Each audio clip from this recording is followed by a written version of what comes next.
just when we did the walkthrough for one of the properties, we saw like 20 dogs out there. But when you look at the T12 and the rent roll and everything, they're only like 5 for like paying a pet fee. So things like that, just trying to improve on that. Also storage areas in the carport. So extra needs in terms of income that way. So just the little things that add on, pet fees, storage fees, and things like that. That just drives the NOI up. Welcome to the Physicians and Properties Podcast, the show where we teach you how investing in real estate can give you the freedom to practice medicine and live life how you want. Doctor! Now, here's your host, Dr. Schloe.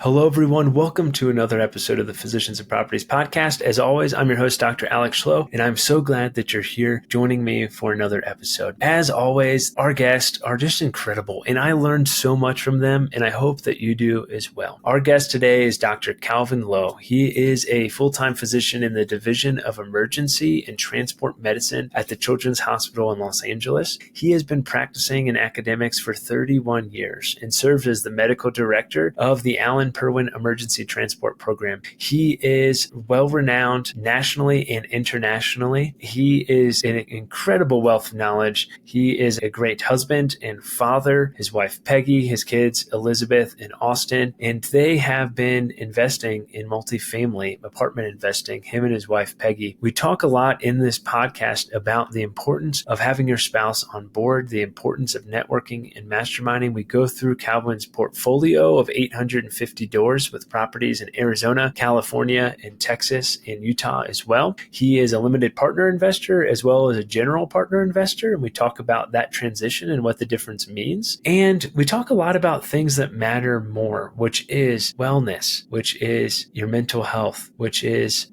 be a good and present parent and what that looks like. This was a really great podcast episode. If you learned something from this podcast, do me a favor, share it with a physician who needs to hear this. And also use those thumbs, give us a 5-star rating and a review. Thanks so much for your time. Let's get started with today's episode with Dr. Calvin Lowe. Welcome to the Physicians and Properties Podcast. Thanks for joining us from sunny Southern California. Appreciate your time. Folks will certainly benefit from hearing your journey and learning about all the amazing things that you've done. Do you mind telling folks a little bit about yourself?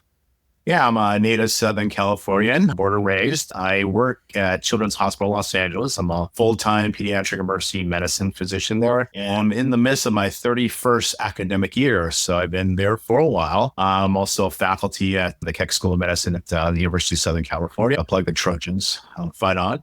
And I'm also the medical director of the Allen Perwin Emergency Transport Team. So the pediatric emergency transport team, which we bring kids from all over the world to various places, including Children's Hospital Los Angeles. I'm married for 32 years, have 2 adult children, Elizabeth and Austin. And that's pretty much it. I'm just really happy to be here, share my story and learn about you as well. And, folks out there in the medical world who want to, enjoy a different lifestyle, a different change in their careers.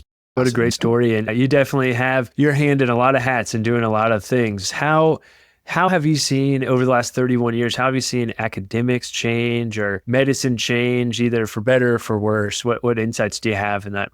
Yeah, it's amazing how much technology, has been going on, right? Just so fast, just even in the transport world, where before we were just transported by ambulances. Now we have 2 helicopters. We're going to be restarting or revamping our fixed wing programs. So we'll be traveling to countries that I remember early in my career, we used to fly all over the world, like to Australia, Mexico, Canada. So we sort of dropped that off. And now we're seeing that at Children's Hospital Los Angeles, we have the resources that obviously are not available to other parts of the world, even our own country here in the U.S. So try to bring the kids over here to optimize their care and give them the best help of, treatment, recovery, and so forth. So yeah, it's just like now I'm one of the senior members of our group. I used to be the youngest, and just learning from the junior members, from the residents, right? And it's like, oh my gosh, I don't remember that. And so it's a two-way street. I really enjoy it now because people come to me because I have salt and pepper hair look now, right? They kick on. But really, I enjoy it because it is a two-way street where I can learn from them in terms of what the latest things are going on. That's awesome. Yeah, I love education as well, and teaching med students and some NP and PA students. It's been so much fun. It's really cool to see how much they know. And I feel like I learned so much too, because it really forces you to stay up to date on things that are going on in the medical world. And it's just a blast to have that opportunity. So really cool to hear about your 31 years, and congrats on that. That's amazing. What have been some things that you've noticed that have been helpful for like longevity in medicine,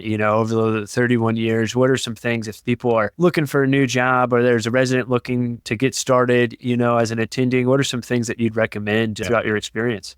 Well, I think it's just the wellness, right? It's the balance that you have. I love what I do. It's been the grind. We were just talking about Southern California traffic. What I don't like is the grind of driving. I live 30 miles away from a hospital, right? But once I get there, I love what I do. But you just have that balance, because, just the grudge, the grind that you have, it just takes you not just physically, but also mentally, emotionally, and it's tough. And, that's where I am today, just trying to get that balance and that wellness. I've had fellow applicants, I would ask them questions. I said, well, tell me what you do outside the hospital, because we know that you're good. We vetted you, and you're here for an interview. You're great on paper. And one person said, you know what? I just love working at the hospital. I just love coming here. I'm like, no. Let me tell you something, right? And he appreciated it afterwards. So I think that's what it is. Yeah, we work hard and we do a service, but you got to enjoy your life outside of the hospital too. You have family, you have kids and so forth. So that's my word of advice. I think that pendulum is really starting to change in terms of really pushing towards wellness and pushing towards balance. And I think it's interesting to see and super important. I think balance is a really interesting topic. What do you think, if you don't mind me asking, what do you think balance means to you? And another question, which maybe doesn't even have an answer, but do you think that balance is something that can actually be achieved? That's a great question. It depends on what your definition is, right? Balance for me, like now, I enjoy being at home, just whether time with my wife, we go traveling now, but, I just still have to have that interactions at work, because all the relationships that I've built up and to do what I do. Can it be achieved? Well, maybe. Because it's hard, right? Because we have our responsibilities, not only clinically, but administratively. We got, research and stuff. Because my wife used to think, oh, you're home, let's do something. So, well, I have to, like right now, all day, I'm actually working on a lecture that I'm giving in January, but I have to finish it now. But is that balance? Because I could be doing things like now I joined Orange Theory with my wife. So we've been going like every other day, and just, that's, just cool just to do something outside of work. And again, just trying to minimize the grind, so to speak. It's just, I don't have to drive everywhere. I think even balance in general, just kind of striving for balance. I don't know if we'll ever have balance, but I just like picture myself on a seesaw kind of running back and forth, trying to get to that midpoint where things are balanced. And sometimes that's going to shift more towards work, and sometimes that's going to shift more towards home. And it just hopefully evens out over time, or, honestly, hopefully it leans way more towards family over time, to be completely honest, which is why we do what we do with real estate and so forth as well. But yeah, it's an interesting discussion. I think something for folks who are listening to think about, like, what does balance mean to you, and how can you shift more towards a more balanced life with your family and your work life as well? Because it is really difficult as a physician. Yeah, as I look back, because early in my career, I was the yes man. Yeah, I'll work that shift. I'll do this. I'll do that. And just all that time that I spent, I thought I was doing the right thing. I'm making money, got a big house and so forth. And that means I have to work more. But that means not only do I work more, I get taxed more, and I lose that family time. It was that time I can never buy back, right? So it was a hard lesson to learn as I get older, as I'm trying to set up my retirement. If that balance is coming, when I can cut back, when I can work when I want to. Awesome. Yeah, I heard a quote that was, anytime you say yes to something, you're saying no to your family. And it's a really interesting way to kind of think about things. And I have 2 young kids. My son Jack is almost 4. My son Owen just turned 5 months old. And man, it's such a joy to just get to spend some time with them. I've had some paternity leave and some leave recently, and it's just been so great. And I think about that opportunity. I'm like, man, this is where like true fulfillment is spending time with my family. And like, how can I balance both that and work and entrepreneurship and real estate and everything? So I think it's something to just always learn about. And so I love to hear different insights. So I really appreciate that. Speaking of balance and speaking of, kind of expediting your retirement, as you mentioned, let's talk a bit more about real estate. What does your real estate portfolio look like now, if you don't mind me asking? Yeah, right now as an LP, I've invested over like 14 properties. As a GP, 5 right now in partnerships with other people. Right now, our portfolio spans over Arizona and Salt Lake City, Utah, and 1 in California, my little duplex. I count that. So yeah, and I also, as an LP, have a couple of properties. And how did you get interested in real estate investing? That's a great question. I have a great story. My mom and dad, they thought real estate was the way to go. Okay. So they had the nice little single family home portfolio. My dad passed away years ago or so. My mom, she's 91. She owns like 12, 13 doors here in Southern California. Just give you one example. She bought a fourplex in Huntington Beach when I was 6 months old. I turned 60 a month ago. And she still has that property. So imagine the passive income with all of that.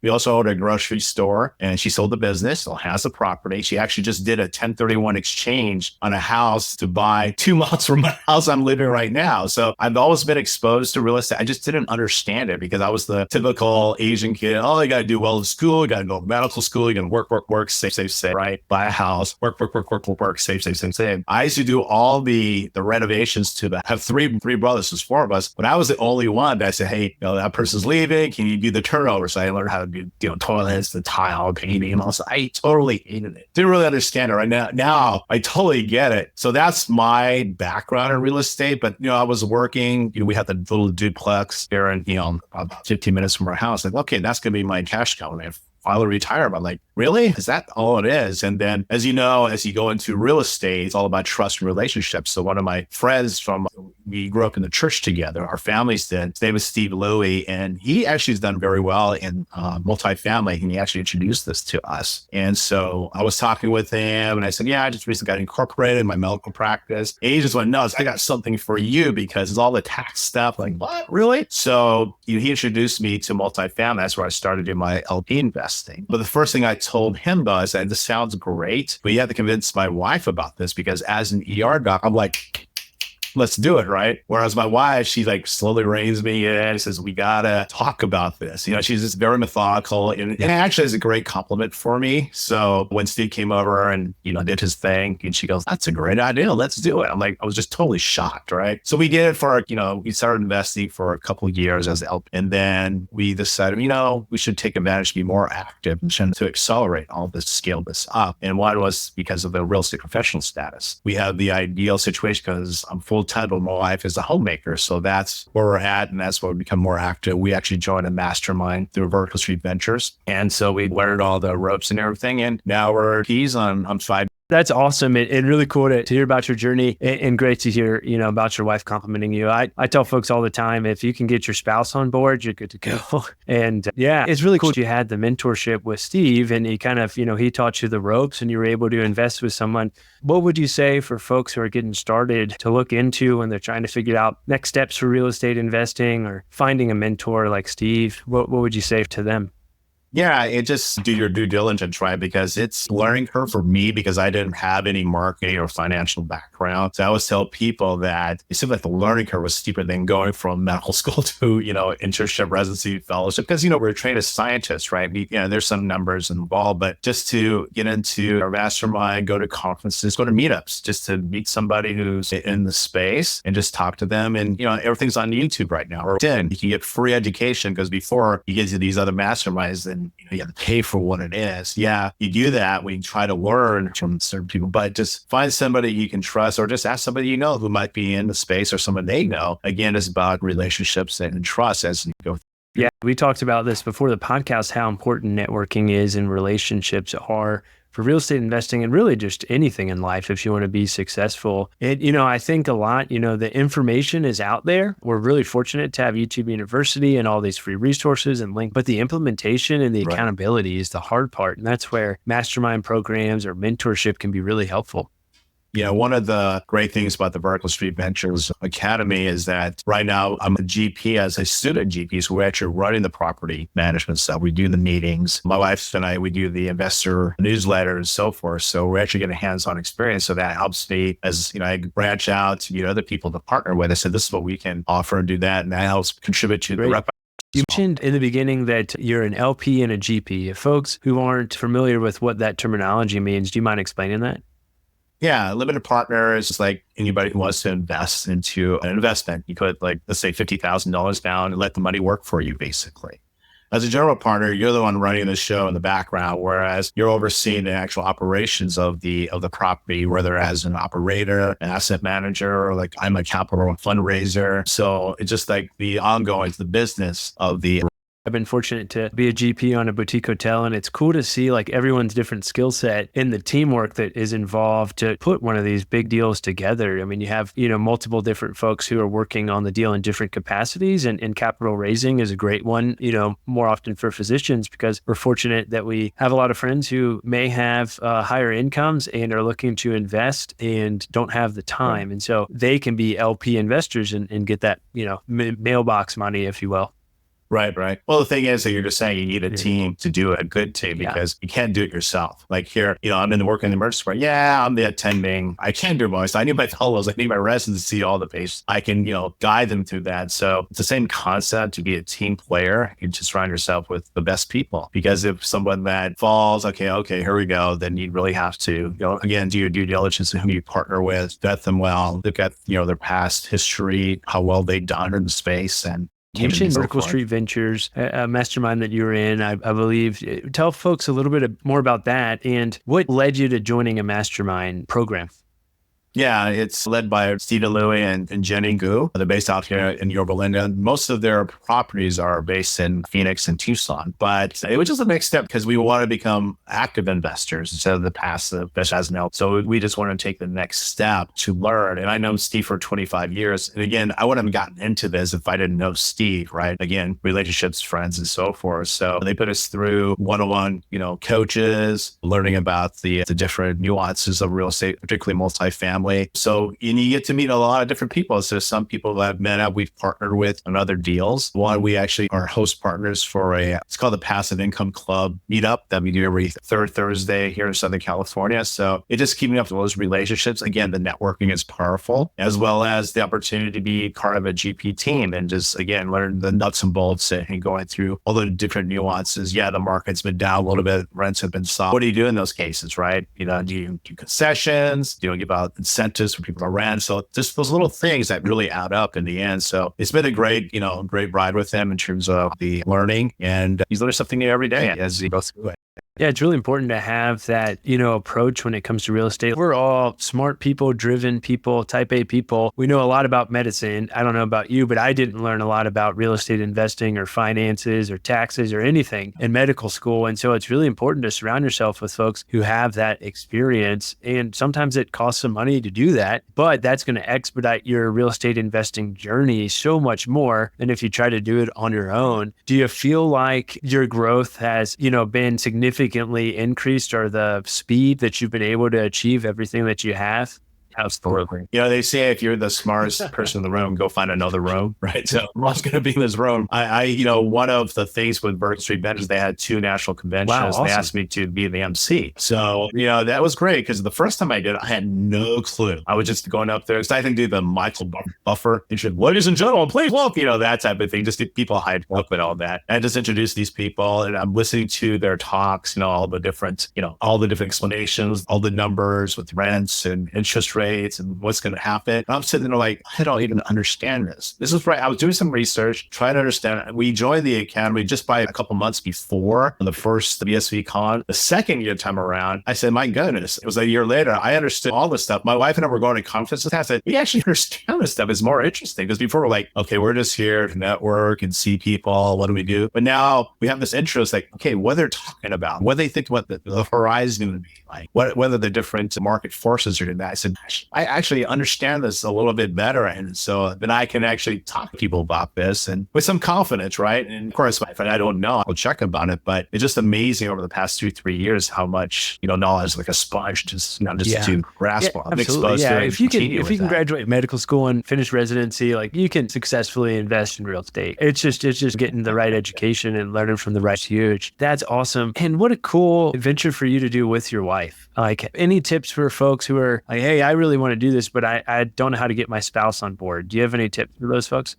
Yeah. Well, you got to have your spouse on board because it's, we're dealing with lots of money, right? Lots of numbers and so forth. One of our things, my company is called the Peace Equity, and it's some special meaning behind it because the first 4 letters is an acronym of our family's first names, Peggy, Elizabeth, Austin, and Calvin. So one of our policies that we do, if we have somebody come on as a potential investor, we have both partners there because we want to make sure, what's the number one cause of marital strife? It's money, right? And I don't think we had a cause of that. Case in point, we had I'm not sort of going off a little bit, but a couple from our church invested with us, and she's a dean at the local university. He's the computer IT guy. He was all in the numbers. He was all into it. We took him out to lunch. I said, hey, what do you think about the deal we just did, right?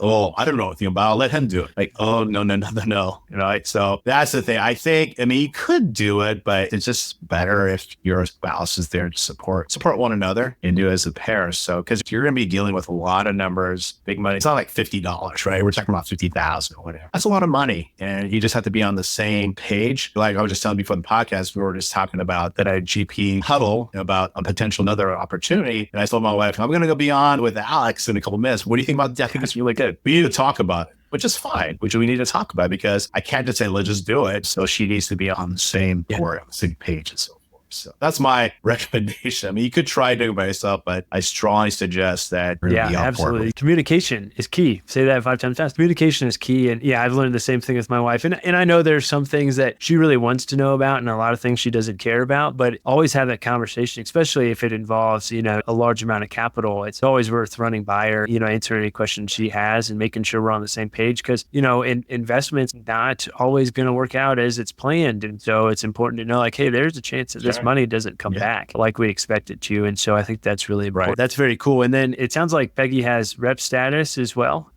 Yeah, we're working on this. This will be the first year that will qualify. Last year, we didn't do much in 2023. So I said, we need to wrap this up because, I don't want to miss it there and just turn those passive, losses to active. It'll offset my salary, which I think would be a great deal. And then hopefully we can invest that. Yeah, that's really cool. Yeah, real estate professional status is a huge perk for folks. Spouse may be a homemaker or maybe looking for a job. If they can have a real estate adjacent job, then you can utilize that, the passive losses against your active income, and it can be a huge tax benefit, which is incredible. That's awesome. So you mentioned that you guys invest largely in Arizona, California, Utah, and Texas, correct? Is there any reason in particular that you guys have chosen those markets, or what are some things that you like? Yeah. From what we learned, is just try to invest in the landlord-friendly states like Arizona and Texas and Utah because of the different rent laws. Yeah, I live in Southern California. I have a little duplex, but the laws are a little bit different here in terms of you look at the overall underwriting and so forth, but you can never, there's always risk involved, right? So they can be like vacancies, people don't pay, and people can live in an apartment in California for up to a year without paying rent, right? That's what happened to my mom. She went through that. She had a situation where it was a single mother and their child upstairs unit, and the boy was throwing Legos, Tonka toys, whatever into the toilet, overflowed, ruined that unit downstairs. Second time that happened, my mom said, you're out, I'm going to evict you. She was, oh, no. But it took 6 months, no rent, attorney fees, court date to get that person out. Whereas in these landlord-friendly states, it may take 3 days, they're out within the month. So it's unfortunate that, you have to think about it that way, but again, you have to look at the overall business plan, right? And in terms of making things work for for your limited partners, right? So because we try to maximize their returns. Yeah, California and landlord friendly don't go together, that's for sure. What are some other market dynamics or things that you look for in specific markets? Yeah, so right now our latest deals have been in Salt Lake City and Utah. So it's a growing space there. Clean city, but they just got the new Utah Hockey Club, the new sports team. They're getting the Winter Olympics again in 2038, I believe. So a lot of growth there, and everything is there. That the airport Delta has a big hub there, so a lot of economy, a lot of growth. And the other thing too, it's a relatively young market. Like the average age of a person who's renting there is 33 years old, right? So things like that, growing markets, it ranks a lot of the different parameters, like best state to start a business and so forth. So that's what we look for. Folks move into Utah, all those sorts of things, really important in that diverse economy, which is huge. You're not just relying on one. Yeah. Everyone's leaving California, except for me. They're all coming here to Colorado, to Texas, to Utah. Yeah. What are you guys working on right now in regards to your business? Yeah, right now we're raising capital for our portfolio that we're doing in South Salt Lake City. It's an 80-unit portfolio between 2 properties, and it's just about like 4 miles from downtown Salt Lake City. So it's actually, we closed the deal, but we're backfilling so that if anybody's interested, it's a lower risk because all the due diligence, all that risk has been already taken care of. So we're working on that, and I was just on another potential deal and also in Utah right now. So we're just thinking about that. Yeah, good. This one that we think about is a value add. One of them we did did earlier was more just a stabilized property already. So that was the one in downtown Salt Lake City. Not much had to be done. So just bring up the rents up to market rate and minimal value add and so forth. So this one, the portfolio, we were fortunate because a lot of the interiors were already done by the previous owner. They just ran out of money to do the exteriors. So all we had to do is, the landscaping, decks and rails on the outside, new playgrounds, dog runs on both properties. So yeah, it's amazing how little things add up. One of it is actually just the monetizing of the laundromats. No one carries quarters anymore, right? So we're using a cash app on your phone that will, bring in more revenue from that way.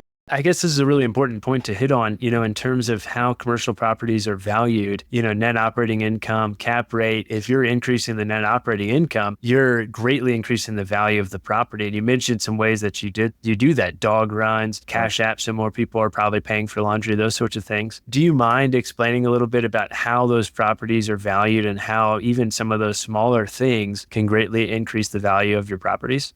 Yeah, one of the things is you have to do your due diligence. Just when we did the walkthrough for one of the properties, we saw like 20 dogs out there. But when you look at the T12 and the rent roll and everything, they're only like 5 for like paying a pet fee. So things like that, just trying to improve on that. Also, storage areas and the carport, so extra needs in terms of income that way. So just the little things that add on: pet fees, storage fees, and things like that. So yeah, that just, drives the NOI up. One of my friends, he added a dog run and they turned it from being unfriendly to pets to pet friendly and charged like $30 a month, I think, in pet fees. In between doing that and able to increase rent plus the pet fees, they added $300,000 in value to their property. Yeah. And that's the beauty of commercial when when you're talking about 100 units times $30 more per month plus the pet fee, like it's crazy the amount of forced appreciation. Yeah. Well, it just scales up. Yeah, it's amazing how it appreciates that. Even just doing other things, just to spruce up on curb appeal, right? To get people to come, people want to stay, just to make the area a better place to live. Because when you do refinance or you want to sell, you want those, those occupancy rates to be high and 95 plus. That's we all aim for. Yeah, it could dip in certain months, but you just want to keep that average as high as possible by beautifying the area, making it a great place to come home to, right? Well, in academics for the last 31 years, have you been able lately to teach your residents or your fellows about real estate investing or financial literacy, anything like that? Oh, yeah. Well, it is because, as you probably know, no one taught us financial literacy in med school, right? So I know you had Tom Burns as one of your guests, right? Your first guest. And, I saw him talk at the Best Ever Conference a couple of years ago. And I always have this handy with me. It's the Why Doctors Don't Get Rich. I hand these out to my fellows and my residents. Hey, this is for you. Just think about it. You may not be ready, but, just let me tell you about the wars I've been through. So I talked to him about it. It's all, again, it's been wellness and balance. You don't have to work that hard. My original avatar when I first started capital raising was the female attending physician, because they have to balance a life as a mother, as a wife, as a doctor, right? And I've had some of my junior colleagues, female colleagues, and they say, hey, Calvin, can you work the shift for me? And I said, why? Well, my son is sick or husband's on a business trip, no daycare, blah, blah, blah, blah. Yeah, I can help you. I can also help you in something else. So just imagine in that. I know they give me, I'm not ready. I said, that's fine, but just put that in your head, because you'll see as your family grows, as you get older, females, I'll say this out, they're the stronger gender because they can balance out and do a lot of things, but it's still hard, right? So that hopefully through, financial literacy, passive income that's out there for them, so they don't have to work as hard. I know it's hard because we've been through school. We've worked a lot to get where we're at, and that's fine. And you don't have to lose your identity as being a doctor. You just come back and do, again, I work 14 shifts, or 13, 14 shifts a month. I want to work 4 shifts a month, once a week. That's my goal because I still love to practice medicine. I want to do that, continue to do that.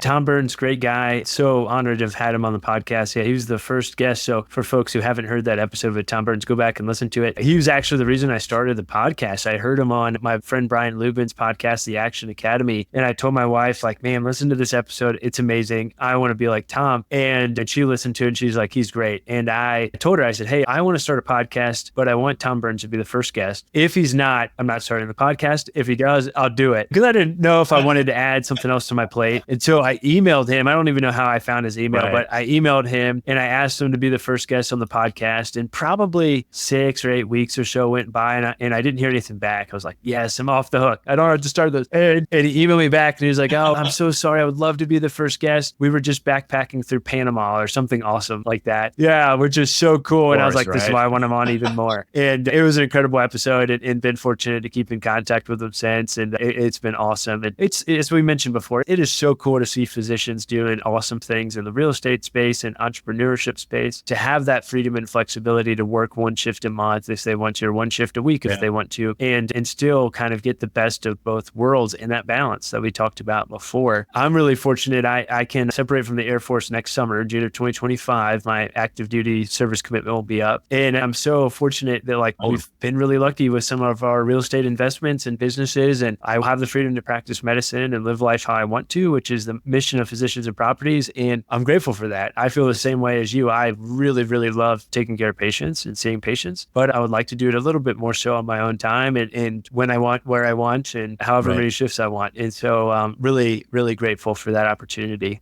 Yeah, I think I'll be cutting back in July of the next academic year, part-time, like 2/3. I still need my benefits. Like I got to pay for medical insurance and things like that. So I'm pretty good health, at least as of today. But it's just those uncertainties sometimes, right? You just have to make sure that I'm glad I have medicine as a career, and I can use it continuing. Real estate maybe will take over, medicine will be a backup, but it'll always be the front of my career as a physician. Yeah. It's so gratifying being a physician and having the opportunity to take care of patients. And it's such an incredible thing. And it's hard and frustrating. And I'm sure you've probably seen it over your 31 years that, there's sometimes patients are not at the center of care as it may be assumed that they are, or as it may be assumed that the healthcare company or whoever it may be that's in charge is taking care of them, and mentioning that. And so I think that's really hard for me to kind of realize hey, this maybe isn't necessarily what I thought it was going to be, largely for things out of my control. And I know a lot of physicians feel the same way, and we really want to take care of patients. That's why we got in. We don't want to do all these other administrative tasks that we're forced to do or whatever that to be reimbursed. So it's an interesting dynamic. And I think, this is probably something we could talk about forever. I think healthcare in America really needs to change.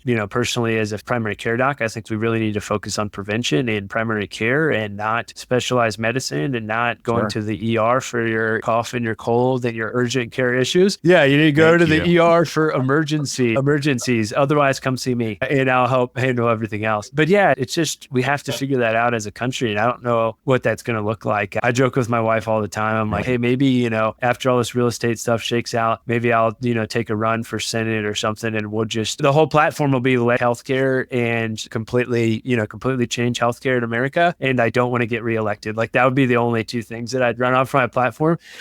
Yeah, and I'd probably get elected. So yeah. But yeah, it's just frustrating when it ultimately leads to patients not getting the care they deserve. Yeah, it's especially with the mental health issues, and we get a lot of borders in our pediatric age. It's really sad, right? Just the access to different services, like you're saying, but it's particularly mental health is so much out there that comes into our emergency department. What do we do with this, right? How do we maximize it? It's tough, and it's just I don't know what the solution is, but it's building more mental health facilities, and that's hard to do.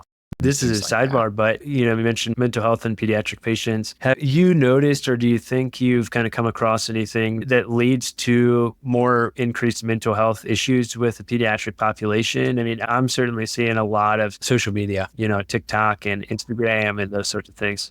I think that's what it is. It's just you're on social media, everyone has to be perfect. I want to be like that, right? People put things on. I'm guilty of that because I put on vacation pics, right? And things like that. And why can't I be like that? Why can't I be look like that? So forth. And it's also the dynamics of the family too, because there's dysfunction. Every family has a degree of dysfunction and so forth. But it's just a matter of identifying it and helping these people out from the forefront. But, a lot of things come from childhood issues, right? That leads to different things. Yeah, the world that we live in now is different when I was a toddler or a teenager and so forth. So we didn't have cell phones, right? What did we have? We just had the TV without a remote, 13 channel, so.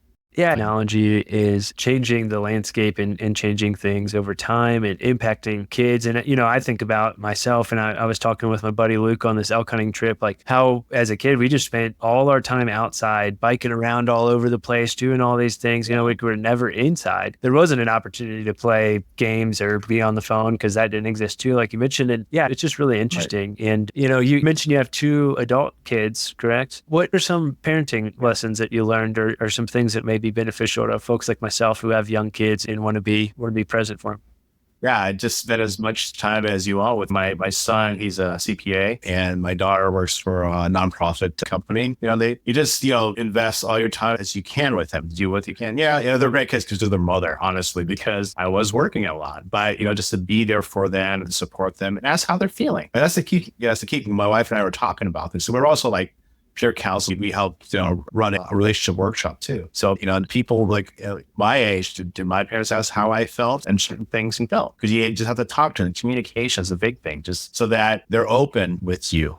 No secret. I know it's hard, right? And some things they do. I remember cleaning out my car. We're selling it. I see this note is written by my daughter. I said, "Yeah, please just steal it." And I said, I was shocked. She's my angel, right? We just talk about it. But Dad, I was doing this volunteer thing. Like, okay, whatever. I guess things could be worse, right? But it just to talk to them, encourage them to talk about their feelings, because we can discipline them and so forth, but just to, get their emotional side going. Because, if I grew up in a very disciplined family, and it was just like, okay, I just have to do what I have to do, but let them decide what they can, let them, learn from their mistakes, let them fall. And, you just be there to pick them up and keep them going. And also our faith too, that helped quite a bit as well, because growing up as a Christian in a church life and so forth, they had all their peers and support with their families and their fellowship that played a large role.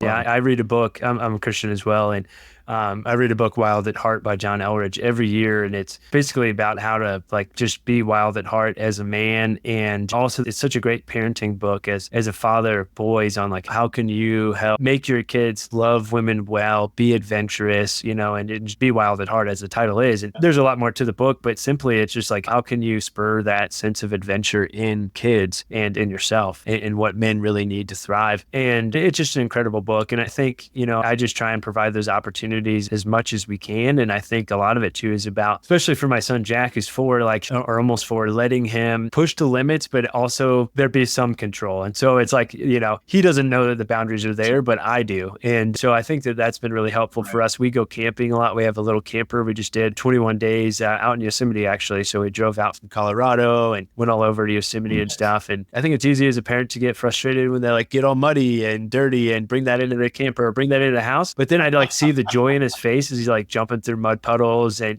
doing all these things, and it's amazing. It's been such a cool opportunity and journey, and thanks for sharing those tips with me. Yeah, I just shared those times with the kids. When I had time, I was the alternative coach for my son's little league team. I'm the first base coach. I didn't say that, but just to be out there and just immerse with him, with his friends and him as a baseball player, just to have that time. You just always remember that, to cherish that. And we always talk about that too. Just remember that time we used to watch play baseball, coaching and things like that. It's just little things like that, but they'll remember that. Jack is 4. He still remember it. You never know, but that leaves an imprint on him. It's a good time. You're there for him, and then that sets him up. I'm doing the best I can. And certainly his currency right now is time playing with me. And so it's been a blast. And we're at such a fun age now of getting to do really fun things. And it just, the stuff that they say is just hilarious. Yeah, you gotta take advantage, because Blake and I, my son's getting married, and next May, my daughter got married 4 months ago. He's 4 already. And, I remember the day he was born like it was yesterday. And it's just crazy. And it's so cool too, to see that they want to be just like you, but and he is my little mini me, but he knows exactly the right buttons to push. And it's just a good time. I've learned so much being a parent. I'm really fortunate to have had great parents, amazing dad to model, off of. And anyways, a good sidebar. I think things that are it's just really important, that is what's going to be left when we're gone. And, and I know generational wealth is important for you and important for me as well. And really, I think what's more important than the monetary, generational wealth, is the values that are instilled in our kiddos, so that they can pass that on to the next generation and the next generation and those sorts of things as well. Right. Yeah. Well, Calvin, I want to be respectful of your time. How can folks reach out to you if they want to know more, if they want to invest with you in this next potential deal opportunity? How can they do that?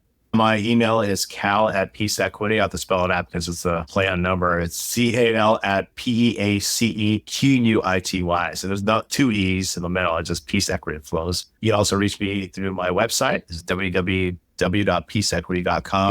You have a great LinkedIn page, and it's been awesome following you and learning from you there as well. We'll be sure to include all those links in the show notes. Thanks again, Dr. Lowe, for coming on the podcast today. I really appreciate your time and your insights and your wisdom and experience. Yeah, thank you. Thank you for your service. I really appreciate the time here. Thank you. Well, with that, and Dr. Calvin Lowe and Dr. Alex Schloe with another episode of the Physicians and Properties Podcast. Signing off. Hey, real quick, if you're still listening to this, I'm assuming you got value from it. So I need your help specifically. My 2-year vision with this podcast is to help 100,000 physicians learn how investing in real estate can give you the freedom to practice medicine and live life how you want. There are 2 main ways that a podcast grows. One is through ratings and reviews, and the other is word of mouth. If you can please leave me a 5-star rating and review on Apple Podcasts and Spotify, as well as send this to 1 to 2 friends that you think would get value from it, we can reach the physicians that we want to reach. Thanks in advance, and talk to you on the next episode. Please note that the information shared on this podcast is for informational purposes only and should not be considered financial or medical advice. The views expressed on this podcast are those of the host and the guest and do not necessarily reflect the views of the Department of Defense or the United States Air Force.